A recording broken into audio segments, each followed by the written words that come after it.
Welcome back to the channel students. फिर से स्वागत है आप सभी का अपने यूट्यूब चैनल NH रहमान में। आज हम करने वाले हैं class 10th chapter number 1 real numbers exercise 1.1 के क्वेश्चन नंबर 4 से हम स्टार्ट करने वाले हैं। हम लोगों ने अभी तक क्वेश्चन नंबर 1, 2 और 3 कर चुके हैं हम लोग, और अब हम क्वेश्चन नंबर 4 में आए हैं। तो क्वेश्चन नंबर 4 जो है वो हमें बोल क्या रहा है, एक बार देख लेते हैं। क्वेश्चन नंबर 4 हमें बोल रहा है give that HCF is of 306,657 equals to 9। यानी अगर हम HCF करेंगे 306 और 657 का तो वो 9 आएगा, और वो हमें फाइंड करने के लिए कह रहा है फाइंड द LCM।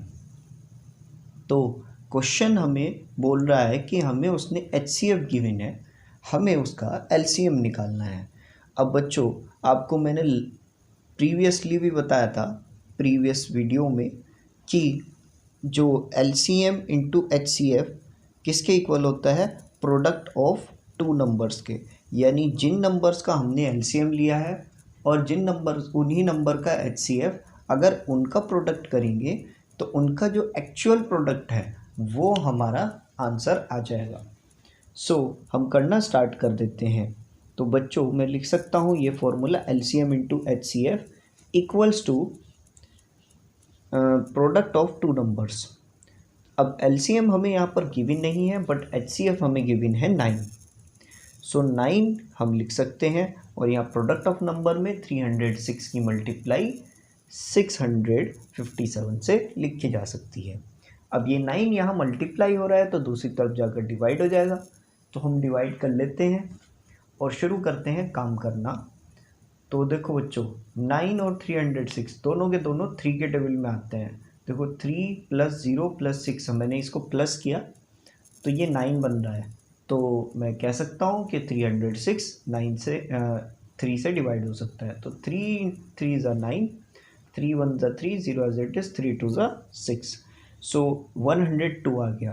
अब 102 भी 3 से डिवाइड हो सकता है, मैंने ऐड पहले से करके देख लिया। 3 1 = 3, 3 3 = 9 और 3 4 = 12। लीजिए, आपके पास आया है 34 × 657। अब 34 की मल्टीप्लाई आप 657 से करो। जब आप मल्टीप्लाई करेंगे, मल्टीप्लाई करने के बाद आपका आंसर आएगा 22338, और ये 22338 इसका आंसर आ चुका है। अब आप ये सब नोट कर सकते हो अपनी अपनी नोटबुक्स में बिना किसी टेंशन और परेशानी के। तो जल्दी जल्दी नोट कर लो। हम बढ़ते हैं नेक्स्ट क्वेश्चन पर।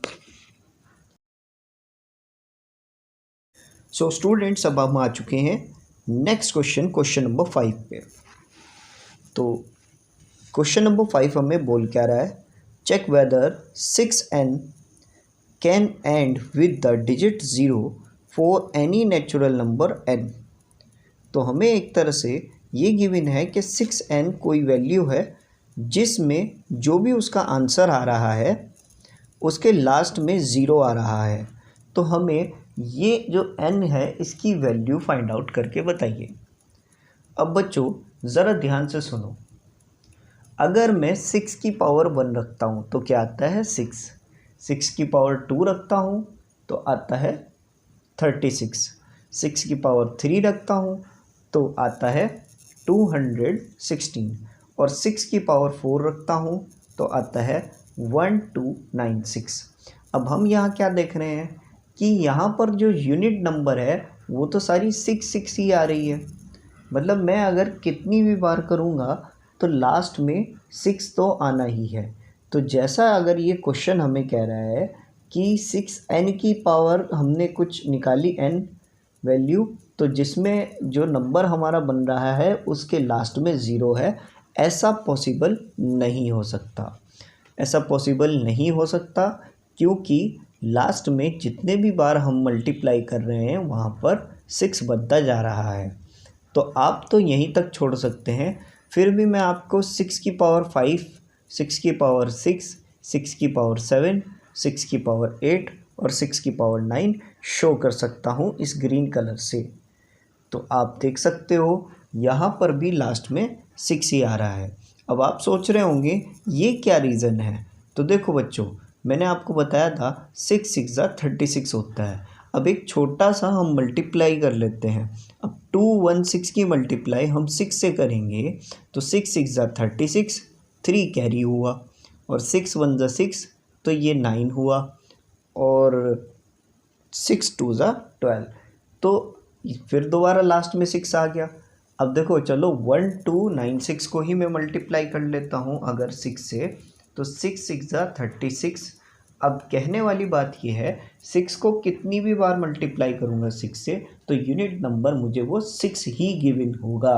तो इसका मतलब ये है कि कोई भी ऐसा नंबर नहीं हो सकता जो 6 की पावर से आता है और उसके लास्ट में 0 आ जाए।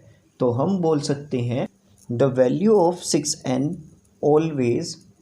always end with 6, hence 6 and not cannot be end with 0, hence verified।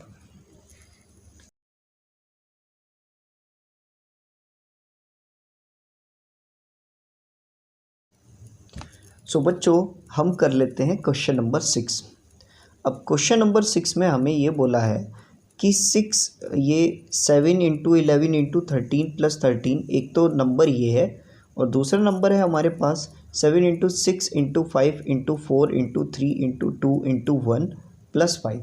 और ये पूछ रहे हैं ये दोनों नंबर क्या कंपोजिट नंबर हैं। अब आप लोग सोच रहे होंगे ये कंपोजिट नंबर क्या है। भाई नेचुरल भी पढ़ा सुना है, होल भी सुना है, इंटीजर भी सुना है, अब ये कंपोजिट कौन से नंबर आ गए। तो कंपोजिट नंबर क्या होते हैं, तो घबराइए मत, मैं हूँ आपको बताने के लिए। अब कंपोजिट नंबर वो नंबर होते हैं जिनके फैक्टर्स सेम आते हैं।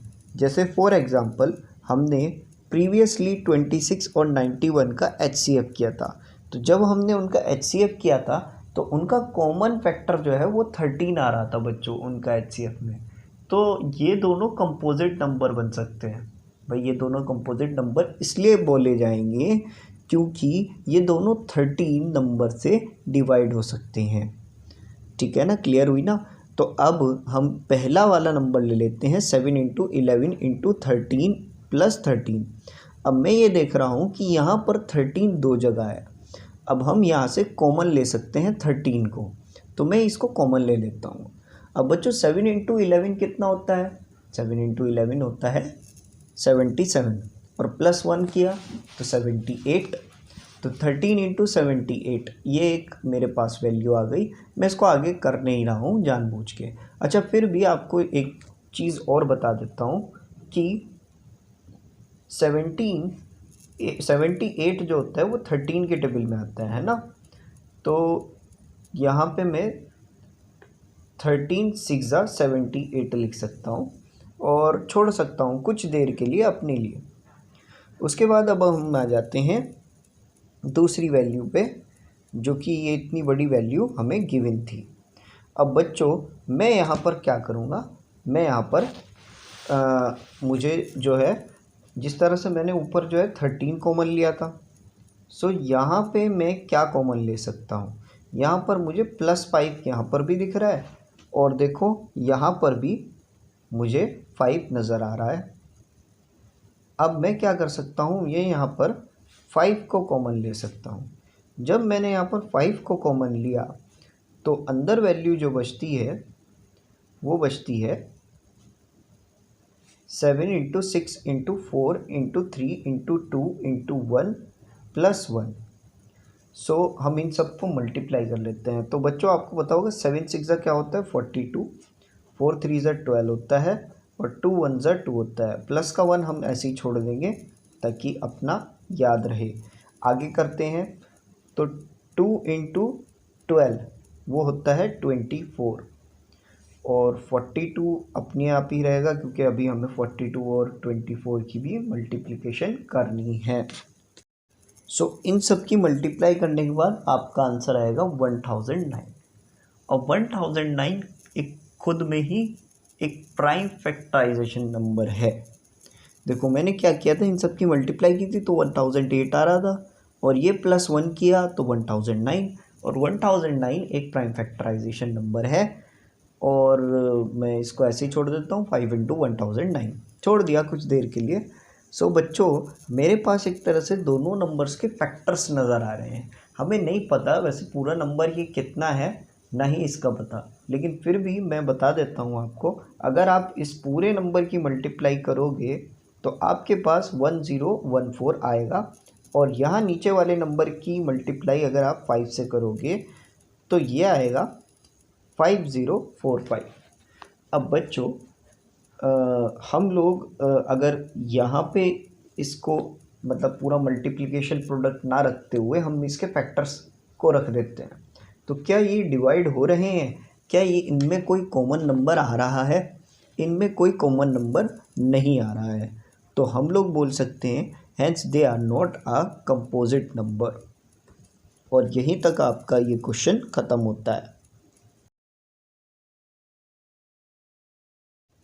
सो चलते हैं बच्चों नेक्स्ट क्वेश्चन की ओर।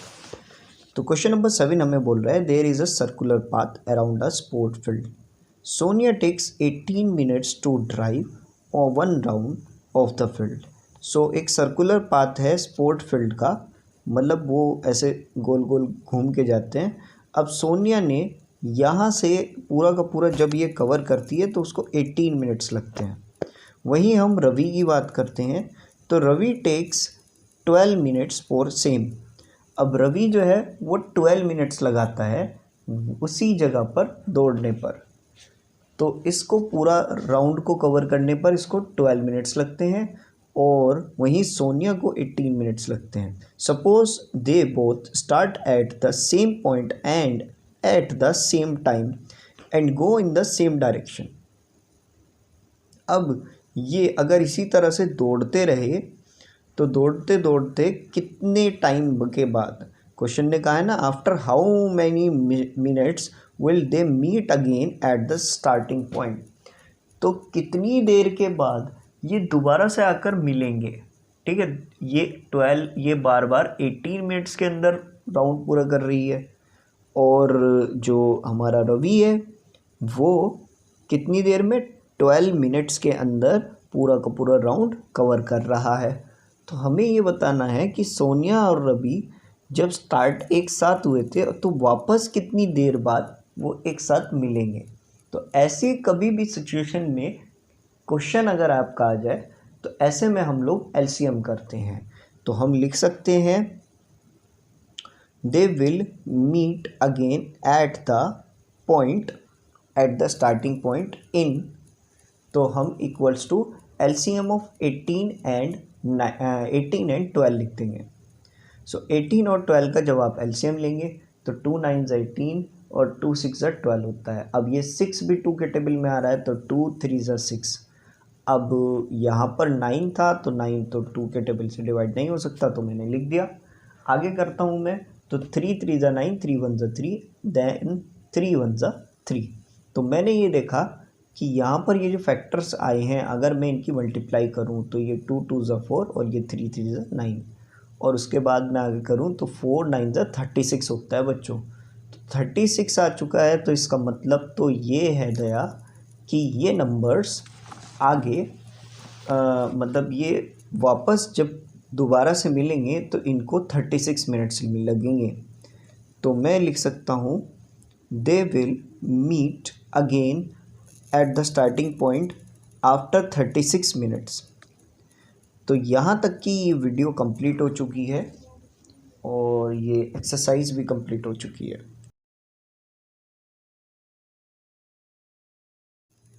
सो बच्चों, यहाँ तक अगर आपने वीडियो देख ली है तो thank you very much, thank you for watching this video. Hope so you like this video, और आप अपने फीडबैक्स दे सकते हो अपने कमेंट बॉक्स में। अपना ही समझो, अपना ही कमेंट बॉक्स समझो, लेकिन यार एब्यूजिंग वगैरह गाली गलौज मत करना, थोड़ा सा अच्छे अच्छे हर्फ लिखना, मज़ा आएगा पढ़ने में।